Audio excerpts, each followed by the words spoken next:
ओम श्री गणेशाय नमः। आज ऋषि पंचमी का दिन है और आज के दिन ऋषि पंचमी की दो कथाएं सुनना अनिवार्य होता है, जिसमें से पहली पौराणिक कथा के अनुसार विदर्भ देश में उत्तक नामक एक सदाचारी ब्राह्मण रहता था। उसकी पत्नी बड़ी पतिव्रता थी, जिसका नाम सुशीला था। उस ब्राह्मण के एक पुत्र और एक पुत्री भी थी। विवाह योग्य होने पर उसने समान कुलशील वर के साथ अपनी कन्या का विवाह कर दिया, परंतु देव योग्य से कुछ ही दिनों के बाद वह कन्या विधवा हो गई। दुखी ब्राह्मण दंपति अपनी कन्या सहित गंगा जी के तट पर कुटिया बनाकर रहने लगे। एक दिन वह ब्राह्मण कन्या सो रही थी कि उसका शरीर कीड़ों से भर गया। कन्या ने सारी बात अपनी माँ से कही। माँ ने अपने पति से सब कुछ कहते हुए पूछा, हे प्राणनाथ, मेरी साध्वी कन्या की यह गति होने का क्या कारण है? तब ब्राह्मण ने समाधि द्वारा इस घटना का पता लगाकर बताया कि पूर्व जन्मों में भी हमारी यह कन्या एक ब्राह्मणी थी। इसने राजवसुला होते ही बर्तन छू दिए थे। इस जन्म में भी इसने लोगों की देखा देखी ऋषि पंचमी का व्रत नहीं किया, इसलिए इसके शरीर में कीड़े पड़ गए हैं। धार्मिक शास्त्रों की मान्यता है कि राजवसला स्त्री पहले दिन चंडालनी, दूसरे दिन ब्रह्मघातनी और तीसरे दिन धोबिन के समान अपवित्र होती है। वह चौथे दिन स्नान करके ही शुद्ध हो जाती है। यदि यह शुद्ध मन से अब भी ऋषि पंचमी का व्रत करे तो इसके सारे दुख दूर हो जाएंगे और अगले जन्म में अटल सौभाग्य की प्राप्ति भी होगी। पिता की आज्ञा से पुत्री ने विधि पूर्वक ऋषि पंचमी का व्रत और पूजन किया, जिसके प्रभाव से वह सारे दुखों से मुक्त हो गई। अपने अगले जन्म में उसे अटल सौभाग्य सहित अक्षय सुखों का भोग भी मिला। अब सुनिए दूसरी कथा। पौराणिक कथा के अनुसार सतयुग में विदर्भ नगरी में चित्रजित नामक एक राजा था। वह ऋषियों के समान थे। उन्हीं के राज्य में एक किसान रहता था, जिसका नाम सुमित्र था। उसकी पत्नी जयश्री अत्यंत पतिव्रता थी। एक समय वर्षा ऋतु में जब उसकी पत्नी खेती के कामों में लगी हुई थी तो वह राजवसला हो गई। उसको राजवसला होने का पता लगा था, फिर भी वह घर के कामों में लगी रही। कुछ समय के बाद वह दोनों पति पत्नी अपनी अपनी आयु भोगकर मृत्यु को प्राप्त हुए। जयश्री अपने अगले जन्म में कुतिया बनी और सुमित्र और राजवसला इसी के संपर्क में आने के कारण और उसके हाथ का बना भोजन करने के कारण बैल की योनि मिली।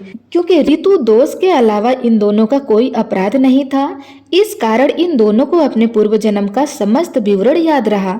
वे दोनों कुतिया और बैल के रूप में उसी नगरी में अपने बेटे सुचित्र के यहाँ रहने लगे।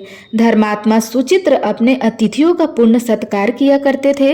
अपने पिता के श्राद्ध के दिन उसने अपने घर ब्राह्मणों को भोजन करने के लिए तरह तरह के भोजन बनवाए।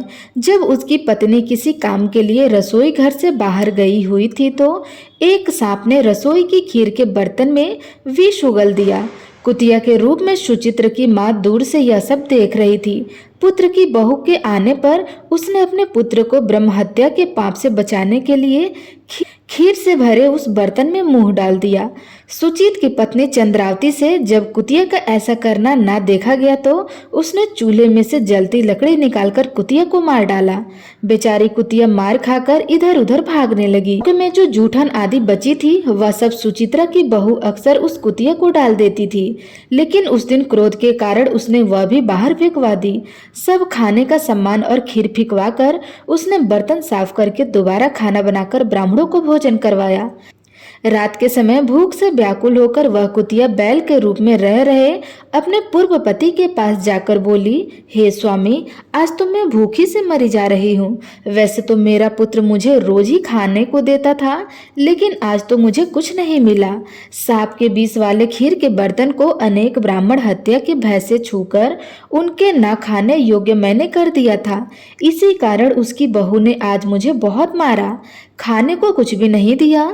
तब वह बैल भी कहने लगा, भद्रे, तेरे पापों के कारण तो आज मैं भी इस योनि में पड़ा हूँ और आज बोझा ढोते ढोते मेरी कमर टूट गई है।